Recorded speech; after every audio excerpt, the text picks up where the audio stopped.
सास का घूंघट। ये है देविका। देविका पढ़ी लिखी और मॉडर्न लड़की है, लेकिन उसकी शादी ऐसे परिवार में हुई है जो गांव में रहता है। भले ही ये 21वीं सदी है, लेकिन देविका की ससुराल वालों की सोच वो तो 18वीं सदी से आगे बढ़ी ही नहीं। आइए जानते हैं क्या होगा जब शहर की पढ़ी लिखी और मॉडर्न लड़की फंस जाएगी संकीर्ण मानसिकता वाले माहौल में। सागर, ये तुम्हारे गांव में सबने इतने लंबे लंबे घूंघट क्यों कर रखे हैं? और ये सब मुझे इतना घूर घूर कर क्यों देख रहे हैं? अरे यार, तुम भी घूंघट कर लो ना, इसीलिए तो देख रहे हैं सब तुम्हें। कम ऑन सागर, मैं घूंघट नहीं कर सकती। तुम्हें पता है ना मैं कौन हूँ। लेकिन देविका, मेरे पिताजी, चाचा जी, बड़े भैया और जीजा जी ने तुम्हें बिना घूंघट के देख लिया ना तो बहुत गुस्सा होंगे और न जाने कौन कौन से फरमान सुनाएंगे। घर चलो, देखा जाएगा जो होगा। सागर देविका से कई बार कहता है कि वो घूंघट कर ले, लेकिन देविका सागर की नहीं सुनती और अपने ससुराल के दरवाजे पर पहुंच जाती है। जब देविका वहां पहुंचती है तो देखती है कि उसकी सास बिमला, चाची सास कम्मो और जेठानी सुजाता ने लंबा सा घूंघट कर रखा था, पर उनकी ननद वीना ने घूंघट नहीं किया हुआ था। लेकिन हाँ, उसने सर पर सलीकी के साथ दुपट्टा जरूर ओढ़ा हुआ था। सागर अपनी पत्नी को सबसे मिलवा रहा होता है, तभी सागर के पिता जोगिंदर बोलते हैं, सागर, तूने बहू को इस घर के तौर तरीके नहीं समझा। हमारे घर की औरतें बिना घूंघट के किसी पर आए मर्द के सामने नहीं आती और तू इसे ऐसे ही ले आया। पिताजी, मैं समझा दूंगा। वो नई नई शहर से आई है ना, इसलिए उसे पता नहीं है। सागर की बात सुनकर उसके चाचा जी महेंद्र बोलते हैं, ये बात तो तुझे गांव में कदम रखते ही अपनी बीवी को समझानी चाहिए थी। हमारा गांव में बहुत नाम है। तेरी बीवी ऐसे गांव भर में घूमेगी तो क्या इज्जत रह जाएगी हमारी। ये बोलकर जोगिंदर और महेंद्र वहां से चले जाते हैं। शाम को घर की सारी औरतें खाने की तैयारी करती है। खाना तैयार हो जाता है, लेकिन घर की कोई भी औरत खाना नहीं खाती। बहुत रात हो जाती है, तब देविका कहती है, सासू माँ, खाना बने हुए तो देर हो गई, रात भी बहुत हो गई है, हम लोग खाना क्यों नहीं खा रहे हैं? अरे बहू, ये क्या बोल रही हो? हमारे यहाँ घर की औरतें तब तक खाना नहीं खाती जब तक घर के मर्द खाना ना खा ले। लेकिन इतनी देर हो गई, आप सबको भूख नहीं लग रही क्या? तभी देविका की जेठानी सुजाता कहती है, लग तो रही है, लेकिन यहाँ की यही रीत है, ये निभानी तो पड़ेगी ना। भाभी जी, ये रीत नहीं है, औरतों को प्रताड़ित करने का एक तरीका है। अगर इस घर के आदमी पूरी रात नहीं आए तो पूरी रात खाना नहीं खाओगी क्या? देविका ये बोलकर सीधा सागर के पास जाती है। सागर उसे समझाता है, देविका, यहाँ ऐसा ही होता है, तुम थोड़ा सब्र कर लो, पिताजी और चाचा जी आते ही होंगे, फिर हम सब खाना खाएंगे।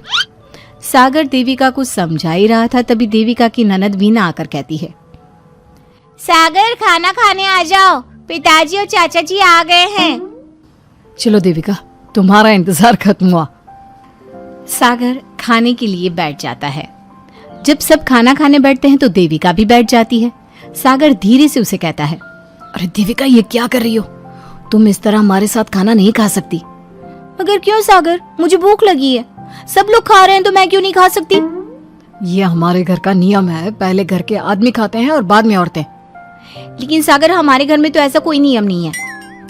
देविका और सागर में बहस छिड़ जाती है। तब सागर का बड़ा भाई कहता है, सागर, तेरी बीवी को एक बार में समझ में नहीं आता क्या कि इस घर की औरतें मर्दों के खाना खाने के बाद ही खाना खा सकती है? भैया, मैं देविका को यही समझा रहा था। मुझे तो लग रहा है कि इसके दिमाग में कोई बात ही नहीं बैठती एक बार में। भैया, मेरे दिमाग में बात तब बैठेगी ना जब आपकी बात कोई ढंग की होगी। अरे आखिर क्यों घर की औरतों को आप लोगों की बात खाना मिलेगा? हाँ, अब से पहले घर की किसी औरत ने घर की किसी मर्द से इस लहजे में बात नहीं की थी, इसलिए वो सब देविका की बात सुनकर हैरान रह गए। तभी सागर की जीजा और वीना के पति कल्याण जी कहते हैं, ये क्या है सागर, इस घर की दीवारों को औरतों की इतनी ऊंची आवाज सुनने की आदत नहीं है। अपनी बीवी को बोल जरा होश से काम ले और चुपचाप चली जाए। क्यों चली जाऊं मैं चुपचाप? इस घर की औरतें आपकी हर बात बर्दाश्त कर लेंगी, लेकिन मैं शहर की पढ़ी लिखी लड़की हूँ। आपके कोई भी फालतू के रीति रिवाज मैं नहीं बर्दाश्त करने वाली। इस तरह देविका ने सारे घर की औरतों के लिए मिसाल पैदा कर दी जोगिंदर के घर में पहली बार किसी महिला ने विरोध का स्वर उठाया है, ये बात घर के किसी मर्द को बर्दाश्त नहीं हो रही है। तभी जोगिंदर कहता है, महेंद्र, मोहन, इस बेशर्म लड़की को कमरे में बंद कर दो और आज इसे कोई खाना नहीं देगा। अगर किसी ने इसे खाना दिया तो मैं उसे जिंदा नहीं छोड़ूंगा। महेंद्र और मोहन उसे कमरे में बंद कर देते हैं और उसे खाना भी नहीं देते। रात के 3 बज जाते हैं। भूख की वजह से देविका को नींद भी नहीं आती। तभी उसे कुछ महसूस होता है। ऐसा लग रहा है कोई दरवाजा खोल रहा है, लेकिन इतनी रात को कौन हो सकता है? कहीं सागर तो नहीं? देविका उम्मीद भरी नजरों से दरवाजे की तरफ देखती है, लेकिन दरवाजा खोलने वाला सागर नहीं बल्कि विमला और कम्मो है। माँ जी, चाची जी, आप दोनों? बहू, ये ले, हम तेरे लिए खाना लाए हैं, खा ले। और ये बात ना तो किसी को बताना मत कि हमने तुझे खाना दिया है, नहीं तो हमारे मर्द मार मार कर हमारा बुरा हाल कर देंगे। माँ जी, आप यहाँ इतना घुट घुट कर क्यों रहती हो? देविका, अब तू भी इस घर की बहू है, तू भी हमारी तरह रहना सीख ले। इस घर के कायदे कानून अपना ले। इस घर के मर्द तो कभी बदलने वाले हैं नहीं बहू, तो तू ही बदल ले अपने आप को। माँ जी, बदलाव अच्छे के लिए हो तो हमें बदलना चाहिए, बेकार और बेतुकी बातों का तो विरोध करना चाहिए। दोनों ने देविका को समझाने की कोशिश की, लेकिन देविका ने उल्टा उन्हें ही समझा दिया। इसी तरह एक दिन देविका किसी बात पर जोर जोर से हंस रही थी। तभी देविका की सास विमला ने उसे टोकते हुए कहा, अरे बहू, तू इतनी जोर जोर से क्यों हंस रही है? हमारे घर की औरत इतनी जोर जोर से नहीं हंसती। विमला अपनी बहू को समझा रही थी कि तभी महेंद्र बोलता है, अरे कम्मो, कौन है ये औरत जो बेशर्मों की तरह जोर जोर से हंस रही है? तभी कम्मो और देविका बाहर आ जाती हैं। जी, वो मैं हंस रही थी चाचा जी, अब आप लोग हंसने पर भी पाबंदी लगाओगे क्या? तुम जैसी बदतमीज लड़कियों से मैं बात नहीं करना चाहता, लेकिन कान खोलकर सुन लो, इस घर की औरतें इतना जोर जोर से नहीं हंसती। और हाँ, तुम्हें पहले ही बता चुके हैं कि इस घर की दीवारों को औरतों की तेज आवाज सुनने की आदत नहीं है। इस घर की दीवारों को आदमियों की ऊंची आवाज सुनने की आदत है, लेकिन औरतों की नहीं। चाचा जी, आपके घर की दीवारें तो बहुत दोगली है। हर पाबंदी औरतों के लिए क्यों चाचा जी? औरतें ये नहीं कर सकती, औरतें वो नहीं कर सकती, औरतें सांस ले सकती है या उस पर भी पाबंदी है? चुप हो जाना बहू, मत बोल और घूंघट कर ले। ये तेरे चाचा ससुर है, थोड़ा तो लिहाज कर। कम्मो के समझाने पर भी देविका चुप नहीं होती। वो महेंद्र से ऐसे ऐसे सवाल पूछती है जिनका जवाब उसके पास होता ही नहीं। महेंद्र गुस्से से सागर को आवाज देता है। महेंद्र की आवाज सुनकर घर के सभी आदमी बाहर आ जाते हैं। जी चाचा जी, आपने बुलाया? अपनी मुंह जोर बीवी को यहाँ से ले जाने तो कुछ अनर्थ हो जाएगा। क्या हुआ चाचा जी? तेरी बीवी जिस तरह से मुझसे बात कर रही है, छोटे बड़े की तमीज नहीं है इसे। कम से कम 7 दिन तक ये कमरे से बाहर नहीं निकलनी चाहिए। अगर इसे मैंने कमरे से बाहर देख लिया तो किसी की खैर नहीं, समझे? पर मैंने कुछ गलत नहीं बोला। सागर, जो सच है मैंने वही कहा है। देविका, चलो मेरे साथ। लेकिन सागर, मेरी बात तो सुनो। सागर देविका को वहां से ले जाता है। इसी तरह से कई दिन बीत गए। अब देविका अपने ससुराल में हर गलत बात का विरोध करने लगी, लेकिन जितना ज्यादा वो विरोध करती, उसके ससुराल वाले उस पर उतना ही ज्यादा अत्याचार करते। पिछले अंक में हमने देखा कि देविका अपने ससुराल में हर गलत बात का विरोध करती, तो उसकी वजह से देविका पर उसके ससुराल वाले बहुत अत्याचार करने लगे।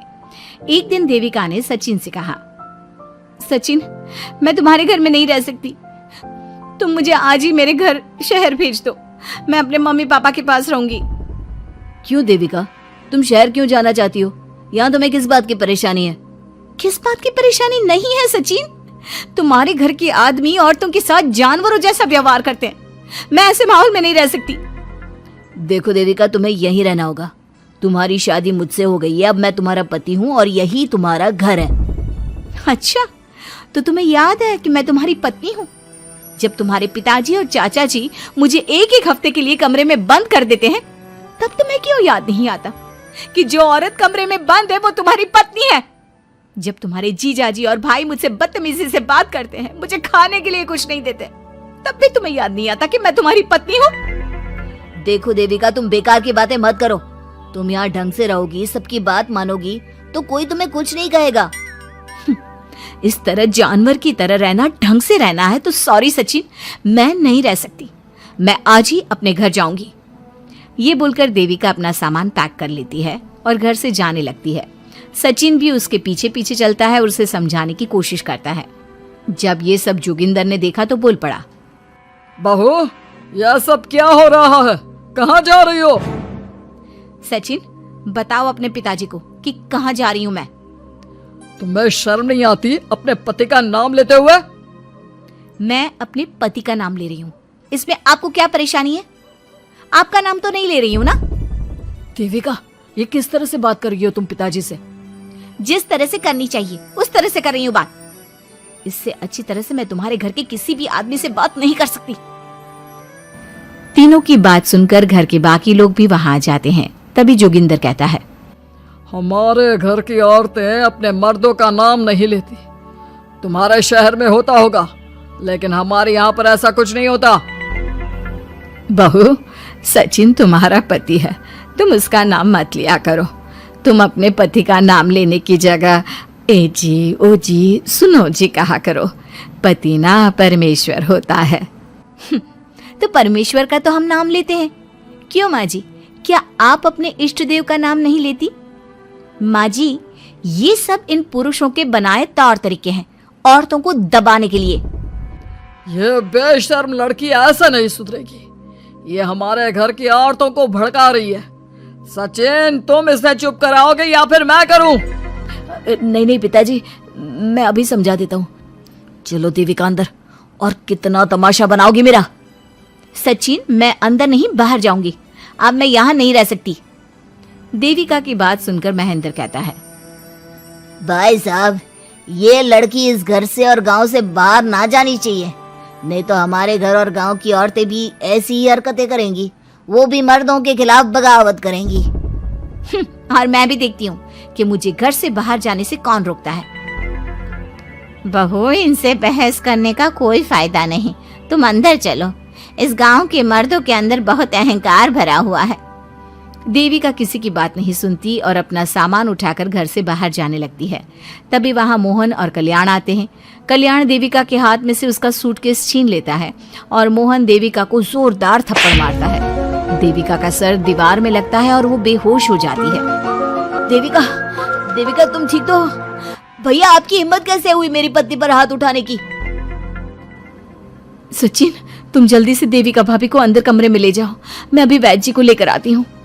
वीना जल्दी से वैद्य जी को लेकर आती है। वैद्य जी थोड़ी देर तक देविका की जांच करते हैं और कहते हैं, मुबारक हो आप सबको, आपकी बहू माँ बनने वाली है। अभी तो मैं आपको दवाई दे देता हूँ, लेकिन आगे इनके इलाज के लिए आपको दाई अम्मा को बुलाना होगा। ये बात सुनकर घर के सभी लोग खुश होते हैं। देविका को जब होश आता है, उसे ये बात पता चलती है तो वो बहुत खुश होती है। वो सबसे कहती है, मैं अपने बच्चे को यहाँ नहीं रख सकती। क्यों बहू, क्या हुआ? अब तुम ये सब बातें मत सोचो, तुम्हें आराम करना चाहिए। नहीं माँ जी, आप नहीं समझ रही। अगर मेरा बेटा हुआ तो इस घर के मर्दों की तरह अहंकारी और औरतों पर जुल्म करने वाला बनेगा, और अगर मेरी बेटी हुई तो वो जानवरों की तरह जुल्म सहने वाली बनेगी, और दोनों ही अनपढ़ रहेंगी। देविका की बात सुनकर घर की सभी औरतों को पहली बार एहसास हुआ कि वो किस अंधकार वाले समाज में जी रही हैं। लेकिन फिर भी घर की सारी औरतें उसे ही समझाती हैं। बहू देखो, तुम्हारी बात सही है, लेकिन तुम इस हालत में सफर नहीं कर सकती। हाँ बहू, तुम यहीं रहो, अपना और अपने बच्चे का ख्याल रखो। देखो ना देविका भाभी, हमें बिल्कुल भी पढ़ना लिखना नहीं आता, अपना नाम भी नहीं लिख पाते, तो आप मुझे थोड़ा पढ़ा दीजिए ना। देविका, तुम्हारी बातें सुनकर पहली बार हमें एहसास हुआ है कि कैसे माहौल में हम जी रहे हैं। तुमने हमारे अंदर उम्मीद की नई रोशनी पैदा की है। यहाँ से मत जाओ तुम। देविका ने घर की औरतों की बात सुनी तो उसका दिल पसीज गया। उसने गांव में ही रहने का फैसला लिया। वो अपने घर की औरतों को रोज पढ़ाती, उन्हें अपने अधिकारों के बारे में, देश के बारे में बताती। इसी तरह कई दिन बीत गए और एक दिन सुजाता ने सचिन से कहा, सचिन, देविका की तबीयत ठीक नहीं, तुम जल्दी जाकर दाई अम्मा को बुला लाओ ना। भाभी, दाई अम्मा क्या कर लेंगी? आप किसी डॉक्टर को बुला लो, मेरी तबीयत ठीक नहीं है। देविका, गांव के लोग डॉक्टर पर भरोसा नहीं करते। दाई अम्मा बरसों से ये काम कर रही है, वो तुम्हें ठीक कर देगी। सचिन, तुम्हारे घर वाले अनपढ़ हैं, तुम तो पढ़े लिखे हो ना, देख नहीं रहे मेरी हालत क्या हो रही है। तभी तो बोल रहा हूँ, समय बर्बाद मत करो, मैं अभी आता हूँ। सचिन दाई अम्मा को बुलाकर ले आता है। दाई अम्मा घरेलू नुस्खों से देविका का इलाज तो कर देती है। कुछ समय के लिए उसकी हालत भी स्थिर हो जाती है, लेकिन वो पूरी तरह से ठीक नहीं होती। फिर देविका सचिन से कहती है, सचिन, मुझे समझ में नहीं आ रहा तुम मुझे डॉक्टर के पास क्यों नहीं ले जा रहे। मैं माँ बनने वाली हूँ और मुझे ये भी नहीं पता कि मेरा हेमोग्लोबिन कितना है। दाई अम्मा कर रही है ना तुम्हारा इलाज। लेकिन दाई अम्मा को कुछ समझ में ही नहीं आ रहा कि मेरे साथ क्या हो रहा है। अगर देखो तुम मुझे नहीं लेकर गए ना तो मैं खुद ही चली जाऊंगी। अगले दिन देविका की तबीयत दोबारा बिगड़ जाती है और दाई अम्मा के किसी भी नुस्खे से वो ठीक नहीं हो रही थी। देविका ने सारी हिम्मत जुटाई और वो अकेली ही डॉक्टर के पास जाने लगी। उसे देखकर मोहन कहता है, बहू, इस हालत में कहाँ जा रही हो? आप लोगों के भरोसे रही ना तो आप लोग मुझे मार ही डालोगे। डॉक्टर के पास जा रही हूँ मैं। बहू, तेरा दिमाग तो ठिकाने पर है। हमारे घर की औरतें मर्दों से इलाज नहीं कराती। हे भगवान, इन जाहिल लोगों को मैं कैसे समझाऊं? डॉक्टर औरतें भी होती हैं। बहू, तो हमें पागल मत बना। हमने तो कभी कोई महिला डॉक्टर नहीं देखी। तू झूठ बोलकर निकलना चाहती है ना? इस गांव की सरहद से आप लोग कभी बाहर नहीं गए ना, इसलिए आप लोगों को नहीं पता कि महिलाएं डॉक्टर के अलावा क्या क्या है।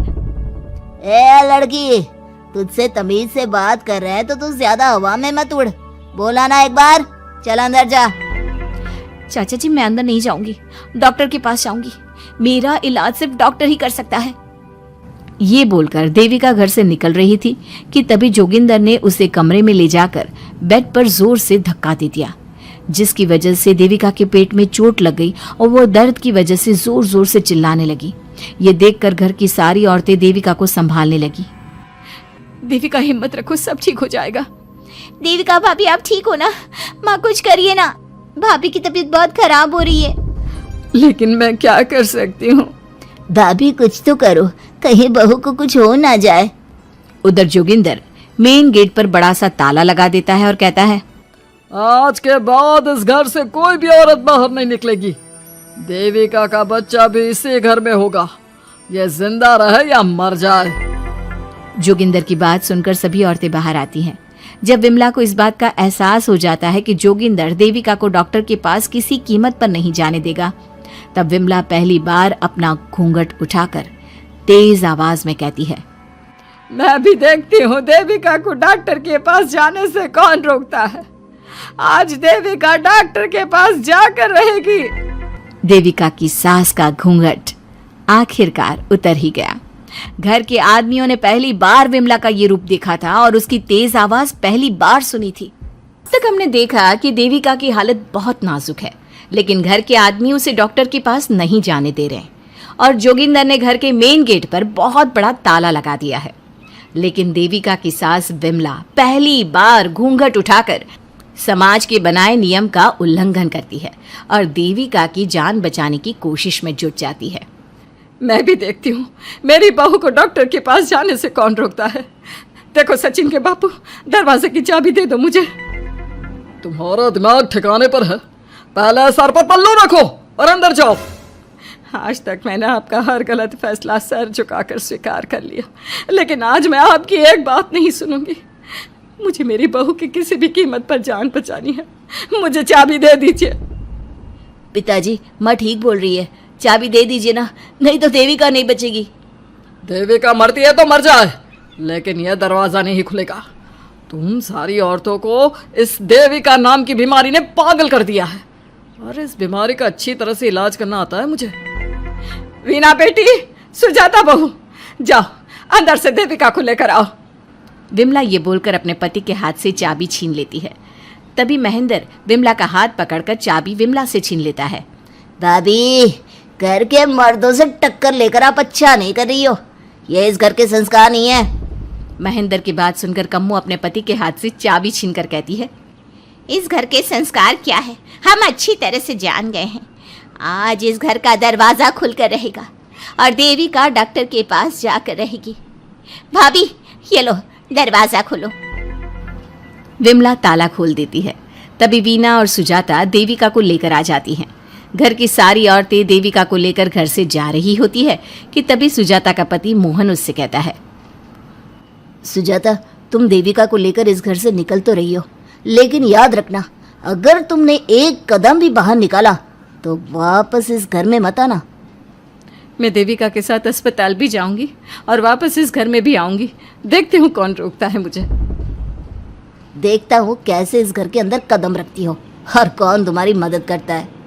कानून मेरी मदद करेगा और कारट के दरवाजे हर नागरिक के लिए खुले हैं। मोहन को अपनी पत्नी से इस तरह बात करता देख कल्याण वीना से कहता है, वीना, तुमने देविका का साथ देकर अच्छा नहीं किया। अगर तुम अभी भी इसके साथ गई तो अपना और मेरा रिश्ता खत्म समझना। मुझे कोई फर्क नहीं पड़ता। तुमने आज तक किया ही क्या है मेरे लिए। तुम खुद घर जमाई बनकर मेरे घर में रह रहे हो। कभी 100 रुपए की साड़ी दिलाई है मुझे। मेरे आने से पहले मेरा घर छोड़कर निकल जाना, समझे। ये बोलकर वीना और घर की सभी औरतें देविका को अपने साथ अस्पताल ले जाती है। वहां जाने के बाद डॉक्टर जल्दी से देविका का चेकअप करता है। चेकअप करने के बाद वो गुस्से से कहता है, ये क्या किया है तुमने? क्या हुआ डॉक्टर साहब? आपकी बहू की इतनी ज़्यादा हालत ख़राब है और उन्हें चोट भी लगी है, फिर भी आपने उन्हें हॉस्पिटल लाने में इतना लेट कर दिया। आपको 3 दिन पहले ही इन्हें हॉस्पिटल में एडमिट करवाना चाहिए था। हमसे गलती हो गई डॉक्टर साहब, लेकिन आप जल्दी कुछ करिए। हमारी बहू और उसके बच्चे को बचा लीजिए। देखिए, अभी कुछ भी कह पाना मुश्किल है। हम माँ और बच्चे में से किसी एक को ही बचा सकते हैं। आप सोच लो किसे बचाना है। डॉक्टर साहब, आप देविका को बचाइए, उससे कुछ नहीं होना चाहिए।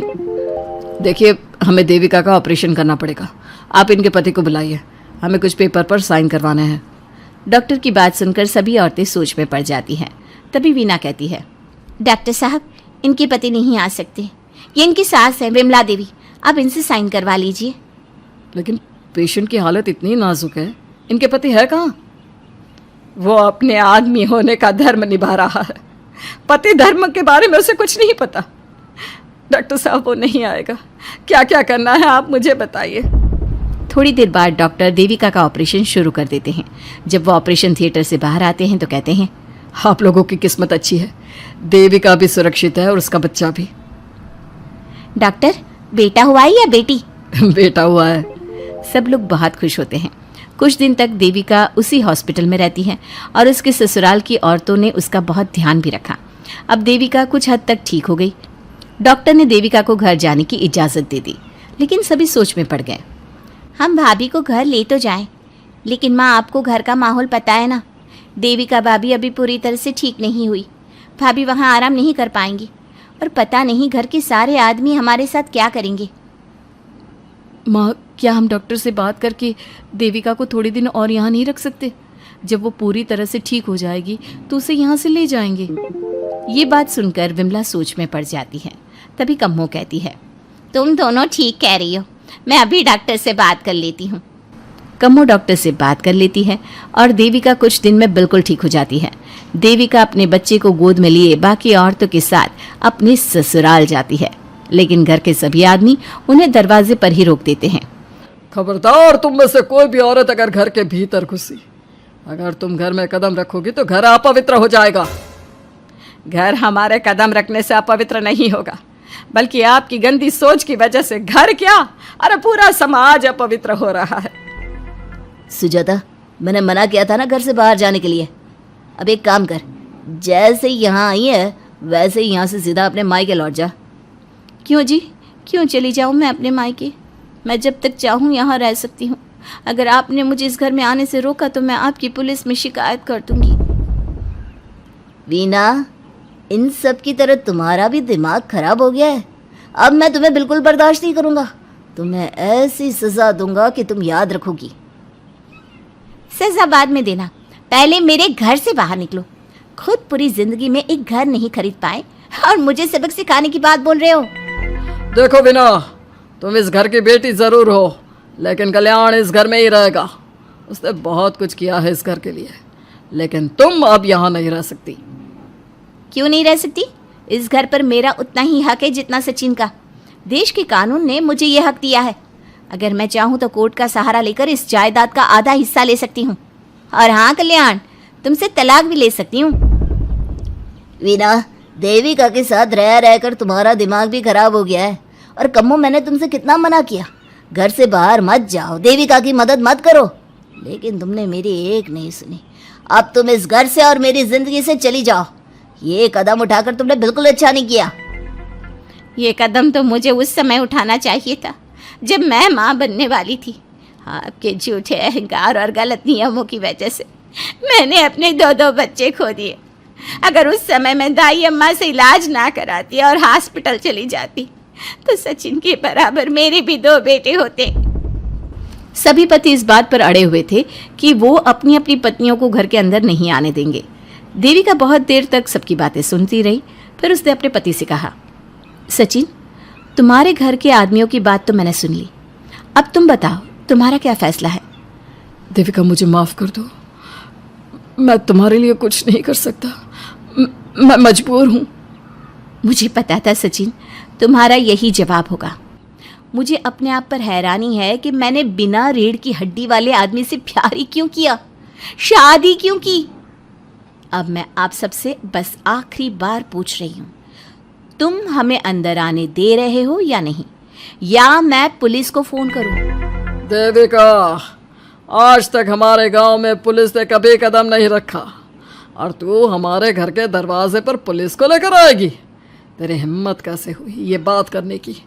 आज तक इन औरतों ने घर से बाहर कदम नहीं निकाला था और 2-4 दिन में तूने इन सबको इनके अधिकार भी याद करा दिए। अब तो तुम बिल्कुल इस घर में नहीं आ सकते। घर की औरतें घर के बाहर खड़ी थी और घर के आदमी घर के दरवाजे पर। उनकी लड़ाई देखकर पूरा गांव इकट्ठा हो गया। देविका को अस्पताल पहुंचाकर घर की औरतों ने काम तो अच्छा किया। इस काम से देविका और उसके बच्चे की जान भी बच गई, लेकिन इनकी जान बचाने की कीमत घर की औरतों को कैसे चुकानी होगी, इसके लिए देखा कि देविका के ससुराल के आदमी औरतों को घर के अंदर नहीं आने दे रहे हैं। देविका उन्हें पुलिस में जाने की धमकी देती है, जिससे पूरे गांव में अफरा तफरी मच जाती है। तभी गांव का एक आदमी सरपंच को बुलाकर ले आता है। सरपंच उनके घर के बाहर का नज़ारा देखकर कहते हैं, जोगिंदर जी, ये आपके घर की औरतों ने कैसा हंगामा मचा रखा है। आपका घर तो संस्कारों की मिसाल था, लेकिन ये मैं क्या देख रहा हूँ, आपके घर की किसी औरत ने घूंघट नहीं कर रखा। सरपंच जी, हमारे घर की औरतों को इस देविका ने बहकाया है। हमने पहले ही इन सबको चेतावनी दी थी कि अगर ये घर से बाहर गई तो हम इन्हें घर में नहीं आने देंगे।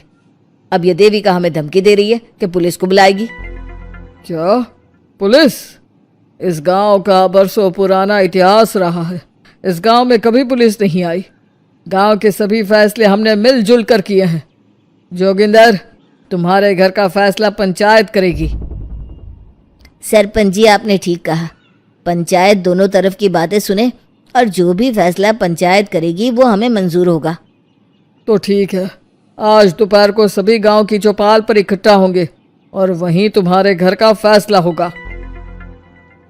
सरपंच वहां से चला जाता है। घर के आदमी घर के अंदर जाकर दरवाज़ा बंद कर लेते हैं और घर की औरतें वहीं घर के बाहर पेड़ के नीचे बैठ जाती हैं। तभी विमला कहती है, देविका बहू, तुम्हें भूख लगी होगी ना? नहीं माँ जी, मुझे भूख नहीं लगी, मैं ठीक हूँ। बहू, तेरा बच्चा छोटा है अभी, तुझे भूखा नहीं रहना चाहिए। वीना, सुजाता, जाओ पास में जो पंडित जी का बाग है ना, वहाँ से कुछ फल तोड़ लाओ। वीना और सुजाता पास के बगीचे से खूब सारे फल तोड़ कर ले आती हैं। सभी औरतें फल खाती हैं। तभी देविका कहती है, आप सब घर से बाहर निकली, घूंघट उतार दिया तो इन मर्दों की इज्जत चलेगी, लेकिन हम सब घर के बाहर भूखे प्यासे बैठे हैं। इस बात पर इन अहंकारी मर्दों को शर्म क्यों नहीं आ रही? हाँ देविका, तुम ठीक कह रही हो।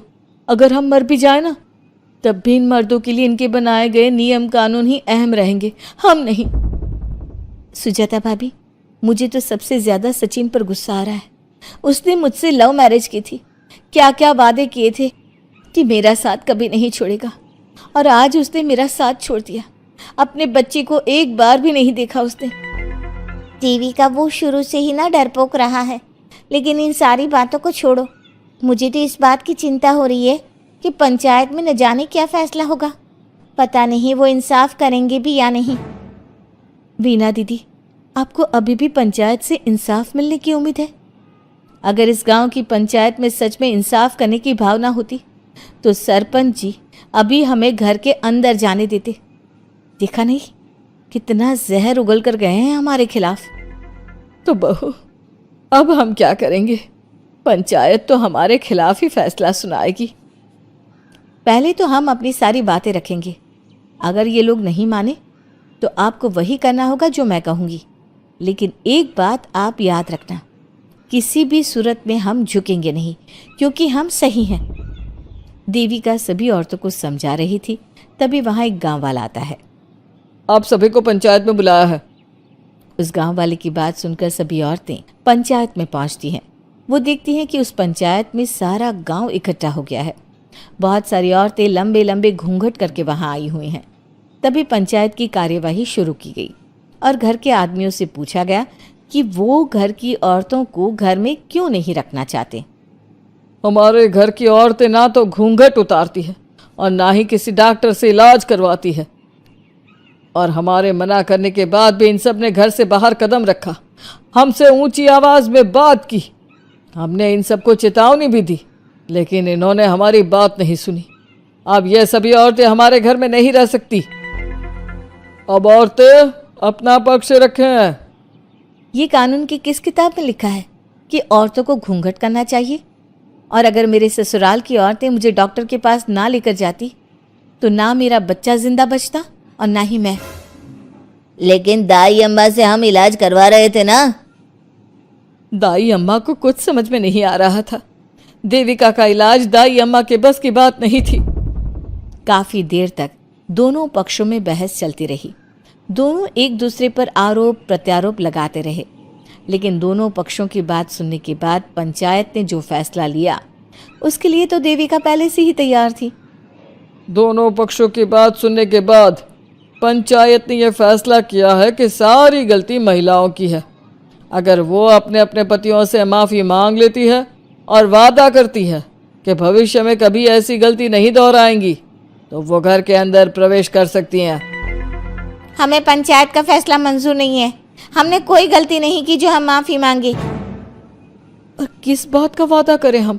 हमने देविका की जान बचाई है, तो आप हमसे भविष्य में किसी की जान न बचाने का वादा ले रहे हैं क्या? अगर तुम्हें पंचायत का फैसला मंजूर नहीं है तो तुम सबको घर में नहीं पुरानी हवेली में रहना होगा, जो अब खंडहर बन चुकी है। यह खंडहर तुम्हारे घर के सामने ही है। सरपंच जी, आपका फैसला सही नहीं है।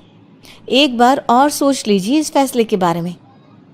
ओ शहर की छोरी, 4 किताबें क्या पढ़ ली, हमें सही गलत का पाठ पढ़ाएगी? तुझे पता नहीं कि पंचायत का फैसला यहाँ सदियों से चलता आया है और लोग उसी को मानते आए हैं। अच्छी तरह जानती हूँ सरपंच जी। अगर मैं चाहूँ तो आपके इस फैसले को कोर्ट की चौखट तक ले जा सकती हूँ। पुलिस को बुलाकर अभी घर के अंदर जा सकती हूँ। पंचायत और घर के आदमियों की शिकायत पुलिस में कर सकती हूँ और अपने बच्चे को उसका हक दिलवा सकती हूँ। लेकिन नहीं, मैं ऐसा नहीं करूँगी। मैं उसी खंडहर में रहूँगी और इस गांव के आदमियों को दिखा दूंगी कि औरत खंडहर को भी महल बना सकती है, और वो भी बिना किसी आदमी की मदद के। सारे गांव की औरतें देविका की बातें सुनकर हैरान हो जाती है। उनका जीवन घूंघट और घर के 4 दीवारी के बीच में ही था। कोई औरत अपने हक के लिए पंचायत से भी टकरा सकती है, ये बात उन्होंने पहली बार सुनी थी। अब देविका घर की औरतों के साथ खंडहर में चली जाती है। माँ जी, ये खंडहर तो काफी पुराना है। भाभी, खंडहर पुराने ही होते हैं। मुझे तो डरावना भी लग रहा है। मैं डर की वजह से कभी इस खंडहर के आसपास भी नहीं आई, लेकिन मुझे क्या पता था कि एक दिन इसी में रहना पड़ेगा। ये तो टूटा फूटा भी पड़ा है। माँ जी, एक काम करते हैं, ये खंडहर तो काफी बड़ा है, इसलिए एक हिस्से की साफ सफाई करके उसे ही रहने लायक बना देते हैं। बाद में धीरे धीरे पूरा खंडहर ठीक कर लेंगे। हाँ बहू, तुम ठीक कह रही हो। विमला भाभी और मैं इस खंडर के टूटे हुए हिस्सों पर मिट्टी और ईंटें लगा देते हैं। सुजाता और वीना तुम साफ सफाई कर लो। सभी औरतें मिलकर खंडर के एक हिस्से को सुधारना शुरू कर देती है और काफ़ी देर तक मेहनत करने के बाद वो उस हिस्से को काफ़ी हद तक अच्छा कर लेती हैं और इसी तरह रात हो जाती है। सभी औरतें बैठकर बात करती है। माँ, हमने इस खंडर को घर तो बना दिया है, लेकिन ये घर चलेगा कैसे? हाँ माँ जी, मैं भी यही सोच रही हूँ। और हम सब तो बड़े हैं, गर्मी सर्दी भूख कुछ भी आसानी से बर्दाश्त कर सकते हैं, लेकिन देविका का बेटा बहुत छोटा है, उसे तो हमें अच्छी तरह से पालना होगा ना। मैं भी यही सोच रही हूँ कि आगे हमें क्या करना चाहिए। कम्मू और मैं मिलकर मिट्टी का चूल्हा और मिट्टी के बर्तन बना देते हैं। कुछ दिन के लिए खाने का इंतज़ाम भी हो जाएगा, क्योंकि यहाँ पर खेत और बाग बगीचे आसपास ही हैं, कहीं से कुछ भी ले सकते हैं। पहले आप मुझे ये बताइए कि आप सब लोगों को आता क्या है, मतलब कोई ऐसा काम जिसका आपको शौक हो, जो आपने बचपन से किया हो। बहू, तेरे दिमाग में चल क्या रहा है? माँ जी, बहुत कुछ चल रहा है, बस अब हमारा सारा ध्यान इस बात पर होना चाहिए कि हम अपने लिए अच्छे से अच्छा क्या काम कर सकते हैं। आप सब हिम्मत से और समझदारी से काम लो, फिर देखना हम इस खंडहर को भी महल बना देंगे। इसके लिए सबसे पहले हमें आत्मनिर्भर बनना होगा। देविका सभी को समझा रही थी, तभी उसका बेटा रोने लगा। उसने अपने बेटे को गोद में उठाया और उसे चुप कराने लगी। अब देविका के सामने सबसे बड़ी चुनौती थी कि वो किस तरह से ससुराल की औरतों को आत्मनिर्भर बनाए और किस तरह से अपना घर चलाए। हमारे प्यारे दर्शकों, अब आप बताइए, देविका और घर की सभी औरतों ने अपने पतियों से माफी ना मांगकर सही किया या गलत? क्या उनका खंडहर में रहने का फैसला सही था? अब देविका को क्या कदम उठाना चाहिए? अब तक हमने देखा कि पंचायत के फैसले के अनुसार घर की सारी औरतें खंडहर में रह रही है। अब देविका के सामने सबसे बड़ी चुनौती ये है कि घर की औरतों को आत्मनिर्भर कैसे बनाया जाए। देविका ये सब सोच ही रही थी कि तभी उसकी नज़र मिट्टी के बर्तनों पर गई।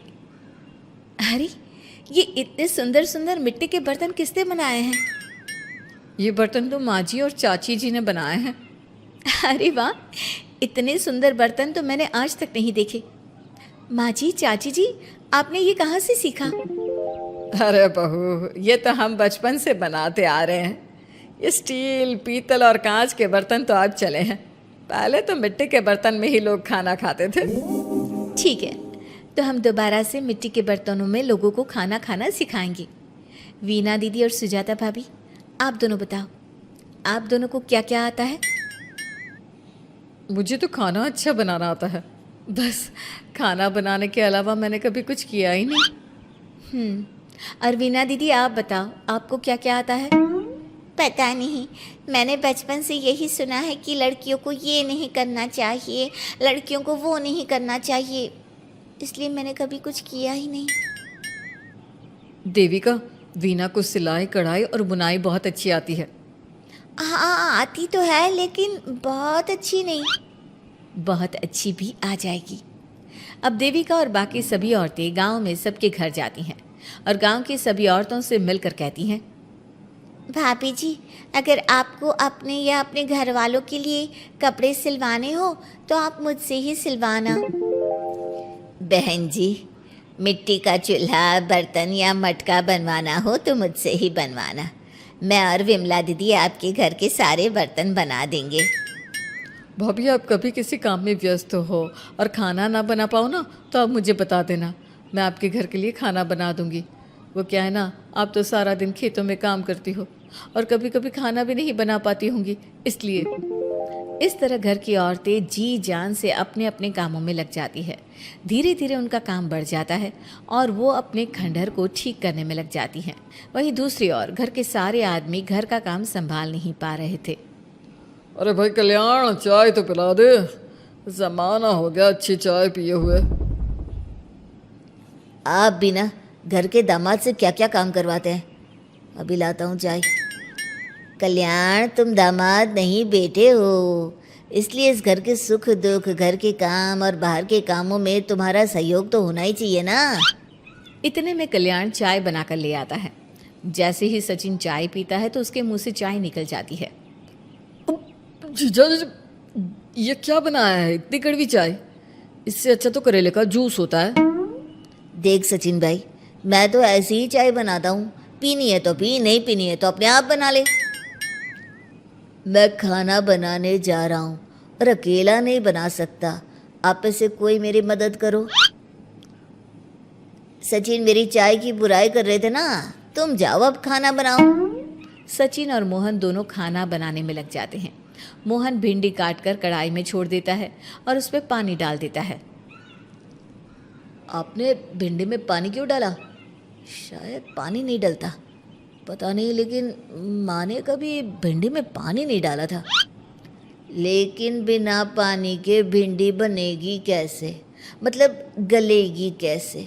बिना पानी के बनाएंगे तो चिपक नहीं जाएगी कढ़ाई से? पता नहीं, चलो देखते हैं कैसे बनती है भिंडी। भैया कितने दिन हो गए ना अच्छा खाना खाए हुए। खाना तो सुजाता बनाती है, इतना मज़ेदार खाना कोई और बना ही नहीं पाता। सचिन और मोहन खाना तैयार करके ले आए। सभी आदमी खाना खाने लगे। खाना बना तो बहुत बुरा था, लेकिन किसी ने बिना कुछ कहे खाना खा लिया। तभी जोगिंदर ने कहा, घर की हालत कितनी बुरी हो रही है, जगह जगह जाले लगे हैं। 2 दिन से तो किसी ने झाड़ू भी नहीं लगाई घर की। हाँ, और घर में गंदे कपड़ों के ढेर लगे हैं। मेरे पास तो यह आखिरी कुर्ता ही बचा है पहनने के लिए। कल्याण, मोहन, तुम किसी नौकर को रख लो ना। हमने 1-2 लोगों से बात की थी नौकर के लिए, लेकिन कोई घर में काम करने के लिए तैयार ही नहीं है। गांव के सभी लोग खेतों में ही मजदूरी कर रहे हैं। घर के सभी आदमी घर के काम में लगे रहते हैं, तो वो अपने खेतों पर भी ध्यान नहीं दे पाते और उन्हें हर महीने आर्थिक रूप से नुकसान उठाना पड़ता है। धीरे धीरे उनके घर की हालत खराब होने लगती है। एक दिन कल्याण सबसे कहता है, घर को तो औरत ही संभाल सकती है, हमारे बस का नहीं है घर संभालना।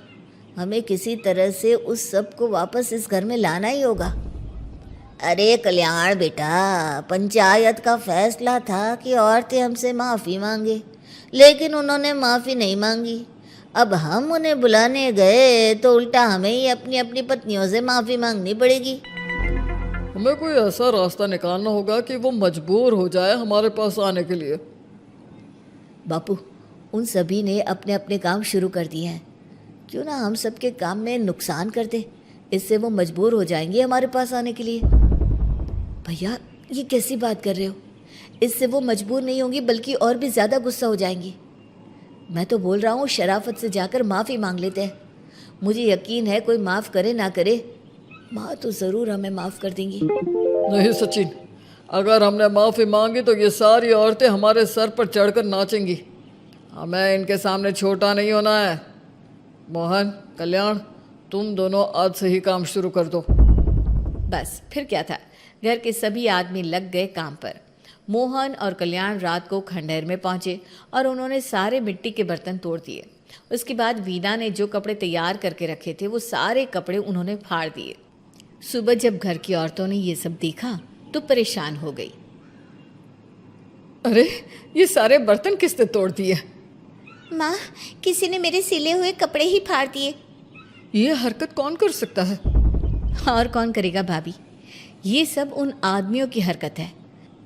जब किसी तरह से हमें झुका नहीं पाए तो हमारे काम बिगाड़कर हमें परेशान कर रहे हैं। सभी औरतें दुगनी तेजी से काम में लग गई। उन्होंने दिन रात मेहनत की और उस खंडहर को महल की तरह बना दिया। उनके काम की तारीफ सुनकर दूर दूर के गांव से लोग आने लगे और उनसे अपना काम करवाने लगे। एक दिन सभी औरतें बैठकर खाना खा रही थी, तभी विमला ने देविका से कहा, देविका, हम कभी सोच भी नहीं सकते थे कि हम अपनी मेहनत से अपने लिए इतना बड़ा और इतना अच्छा घर बना लेंगे। देविका बहू, आज हमें इस बात का एहसास हो रहा है कि हम तो सिर्फ सांस ले रहे थे, जीना तो हमें तुमने सिखाया है। मुझे तो अब भी यकीन नहीं हो रहा कि मेरे पति की पहचान के अलावा भी मेरी कोई पहचान है। गांव के सब लोग मुझे सिर्फ मोहन की पत्नी के रूप में जानते थे, लेकिन अब सारा गांव मुझे जानता है। देविका, मैं कुछ ही दिन में इस गांव में एक अच्छा सा होटल खोलूंगी और मैं एक बुटीक खोलूंगी। मैं यहाँ गांव की लड़कियों के लिए एक स्कूल खोलना चाहती हूँ। यही मेरा सपना है। सभी औरतें खाना खाकर सो जाती है। रात बहुत ज़्यादा हो गई है, लेकिन देविका को नींद नहीं आ रही थी। तभी उसे किसी के कदमों की आवाज़ सुनाई दी। पहले तो देविका थोड़ी डर गई, लेकिन उसने हिम्मत करके उठकर देखा तो उसके सामने सचिन खड़ा था। सचिन, तुम यहाँ क्या कर रहे हो? कहीं तुम मेरा कोई नुकसान तो करने नहीं आए? मेरे पास तो किताबों के अलावा कुछ नहीं है। फाड़ना चाहो तो फाड़ सकते हो। देविका, मैं तुम्हारा कोई नुकसान करने नहीं आया हूँ, बस तुमसे माफ़ी मांगने आया हूँ। क्या? रात के अंधेरे में चोरों की तरह तुम मुझसे माफ़ी मांगने आए हो? प्लीज़ देविका, माँ और चाची को समझाओ कि वो बापू और चाचा जी से माफ़ी मांग ले और तुम सबको लेकर घर आ जाए। सचिन, तुम भी तो अपने बापू और चाचा को अपने साथ ला सकते थे ना, और माँ और चाची से माफ़ी मंगवा सकते थे ना। प्लीज़ देविका, मुझे माफ़ कर दो और घर चलो। कैसे माफ़ कर दो सचिन? तुमने मुझे मरने के लिए छोड़ दिया। अगर माँ और चाची हिम्मत करके मुझे अस्पताल ना ले जाती तो आज मैं और मेरा बच्चा जिंदा ना होते। ना तुम मुझे अस्पताल में देखने आए और ना ही अस्पताल से आने के बाद मेरा हाल चाल पूछा। मुझे तो छोड़ो, तुमने अपने बच्चे का चेहरा तक नहीं देखा, और तुम मुझसे उम्मीद कर रहे हो कि मैं तुम्हें माफ़ कर दूं? कभी नहीं सचिन। देखो देविका, हम सबको बहुत नुकसान हो रहा है। घर के काम की वजह से हम बाहर के काम पर ध्यान नहीं दे पा रहे। घर और जिंदगी दोनों अस्त व्यस्त है। वो इसलिए कि तुम सब आदमी संगठित नहीं हो। अपना दिमाग और ऊर्जा हमें परेशान करने में लगा रहे हो, और हम औरतें संगठित हैं। हम अपना दिमाग और ऊर्जा अपनी प्रगति में लगा रहे हैं। इसलिए हमने खंडहर को भी महल की तरह कर दिया, और तुम्हारी हवेली खंडहर की तरह लगती है। सचिन देविका से बार बार माफ़ी मांग रहा है। क्या सचिन को अपनी गलती का सच में पछतावा है, या फिर ये घर के आदमियों की कोई नई चाल है? अब तक हमने देखा कि रात के अंधेरे में चुपके से सचिन देविका से माफ़ी मांगने जाता है, लेकिन देविका कहती है, सचिन, मेरे लिए सबसे बड़ी चीज़ मेरा आत्मसम्मान है, इसलिए मैं तुम्हें माफ़ नहीं कर सकती। अब तुम यहाँ से जा सकते हो। देविका, एक बार मुझे मेरे बच्चे से तो मिलने दो। मैंने अभी तक उसे देखा भी नहीं है। कौन सा बच्चा सचिन? वही बच्चा जिसे तुमने और तुम्हारे बाप ने अपने घर के अंदर तक नहीं घुसने दिया। आज अचानक बच्चे की याद कैसे आ गई? देखो सचिन, चले जाओ यहां से। मेरे बच्चे के सामने और मेरे सामने फिर कभी मत आना। सचिन जब घर जाता है तो घर के सभी आदमी उसे डांटने लगते हैं। इतनी रात को कहाँ गया था सचिन? देविका से माफी मांगने। तुझे शर्म नहीं आई अपनी बीवी से माफी मांगते हुए? घर की इज्जत का कुछ ख्याल है कि नहीं? लेकिन चाचा जी, आखिर अपनी ही पत्नी से माफी मांगने में कैसी शर्म? लो जी लो, नवाबजादे पूछ रहे हैं कि कैसी शर्म। अरे मुझे अभी तक यह समझ में नहीं आता कि देविका तेरी पत्नी है या तू देविका की पत्नी है। जीजा जी, पति पत्नी एक समान होते हैं, और माफी मांगने से कोई छोटा बड़ा नहीं होता। काश मैंने पहले अपनी पत्नी का साथ दिया होता। आज मैं आखिरी बार आपको समझा रहा हूं कि आप सब भी अपनी पत्नियों से माफी मांग लो।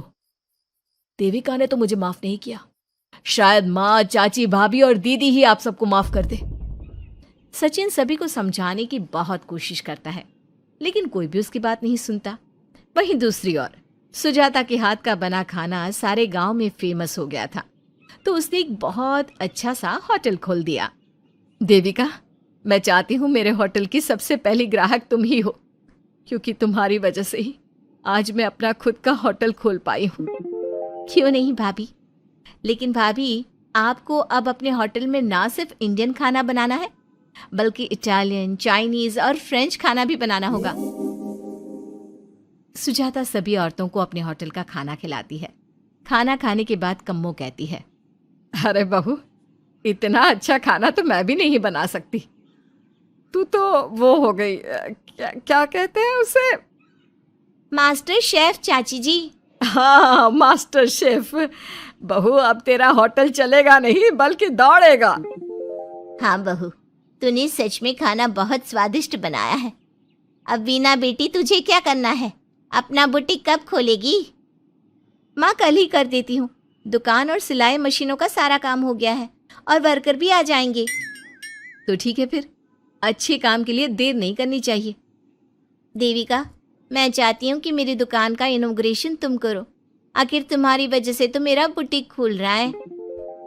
अगले दिन वीना भी अपना बुटीक खोल लेती है। उसका बुटीक भी चलने लगता है। माँ, आजकल ना कस्टमर ज़्यादा हो गए हैं। बुटीक में जो वर्कर है वो वर्कर कम पड़ रहे हैं। मुझे और वर्कर की ज़रूरत है। बेटी, गांव में तो तुझे कोई मिलने से रहा। अच्छे वर्कर तो शहर से ही मिलेंगे। हमें भी कुछ लोगों की ज़रूरत है जो हमारे बर्तन शहर ले जाकर बेच सके। देविका बहू, अब तू ही कुछ कर। ठीक है माँ जी, मैं अपने पापा से बात करती हूँ। वो अखबार में इश्तेहार दे देंगे तो कई वर्कर आ जाएंगे। कम्मो और विमला के बनाए बर्तन भी दूर दूर तक बिकने लगे। सभी औरतें देखते ही देखते बहुत फेमस हो गई। अब देविका ने गांव में अपना स्कूल भी खोल लिया। सभी गांव की लड़कियां स्कूल जाने लगी। एक दिन देविका ने सभी से कहा, माँ जी, मैंने स्कूल तो खोल लिया है और गांव की लगभग सारी लड़कियां भी आ रही हैं, लेकिन कल से आप सब भी आएंगी, गांव की सभी औरतों के साथ। देविका बहू, कैसी बात कर रही है तू? इस उम्र में हम स्कूल जाते हुए अच्छे लगेंगे क्या? माँ जी, पढ़ने की कोई उम्र नहीं होती और आप सबको मैंने कितना कुछ तो सिखा दिया है। अगर आप सब स्कूल पढ़ने आएंगी तो इससे गांव की सभी औरतों को हिम्मत मिलेगी। लेकिन बहू, अब हमें पढ़ने की क्या जरूरत? अब तो हम बूढ़े हो गए हैं। चाची जी, जरूरत है पढ़ने की, और पढ़ने की कोई उम्र नहीं होती। अब देविका लड़कियों को पढ़ाने के साथ साथ गांव की औरतों की शिक्षा पर भी ध्यान देने लगी। कुछ दिन में घर की सभी औरतों के बारे में राज्य के बड़े बड़े मंत्रियों को पता चला और वो सीधा उनके गांव उनसे मिलने पहुंचे। देविका जी, आपकी वजह से पूरे गांव का नाम रोशन हो गया है। जगह जगह आपके घर की सभी औरतों की तारीफ हो रही है। हाँ देविका जी, आप सभी के बारे में सुनकर हम अपने आप को रोक नहीं पाए और आपसे मिलने आ गए। देविका जी, हम आपको और आपके घर की सभी औरतों को सम्मानित करना चाहते हैं और आपके स्कूल के लिए डोनेशन भी देना चाहते हैं। इस तरह मंत्री और गांव के सभी लोग देविका के साथ साथ उसके घर की सभी औरतों को प्रतीक चिन्ह देकर, फूलों की माला पहनाकर और शॉल देकर सम्मानित करते हैं। इसके अलावा देविका के स्कूल के लिए भी बहुत पैसा देते हैं। जिस पंचायत ने देविका के खिलाफ फैसला सुनाया था, उस पंचायत को अपने फैसले पर आज पछतावा हो रहा था। उधर घर के आदमियों की हालत और भी खराब हो रही है। बापू, चाचा जी, अब सचिन ने आपको समझाया था कि सबसे माफी मांग लेते हैं, तब आपने हमारी बात नहीं सुनी। अब देखिए, सभी का राज्य में कितना नाम हो रहा है। खुद मंत्री जी उनको सम्मानित करने आए हैं। बापू, मोहन और सचिन ठीक कह रहे हैं। हमारी हालत तो दिन पे दिन खराब होती जा रही है। ना तो हम घर का कोई काम कर पा रहे हैं और ना ही बाहर का। तुम लोग ज़रूरी बात सबसे आखिर में बताते हो। ये बात तुम लोग पहले भी तो बता सकते थे। भैया, हमें सबसे माफ़ी मांगनी चाहिए और सबको यहाँ बुला कर लाना चाहिए। ठीक है, तुम सब यही चाहते हो तो चलो, आज ही घर की सभी औरतों को घर ले आते हैं। घर के सभी आदमी चल देते हैं सभी औरतों से माफी मांगने के लिए। जैसे ही वो औरतों के पास पहुंचते हैं, सभी हैरान हो जाती हैं। कम्मो, ये सब यहाँ क्यों आए हैं? पता नहीं, लगता है आज फिर झगड़ा करने आए हैं हमसे। अगर आज कल्याण ने मुझे कुछ बोला तो इसे छोड़ूंगी नहीं मैं भी नहीं छोड़ूंगी मोहन जी को। ना इनका भरता बनाया तो मेरा नाम भी सुजाता नहीं। शांत रहो आप सब, देखने तो दो क्या कहते हैं। सभी आदमी अपनी अपनी पत्नियों से माफी मांगते हुए कहते हैं, कम्मो, मुझे माफ़ कर दो, मैं तुम्हें घर ले जाने आया हूँ। तुम्हारे बिना घर बहुत सुना लगता है विमला, घर चलो।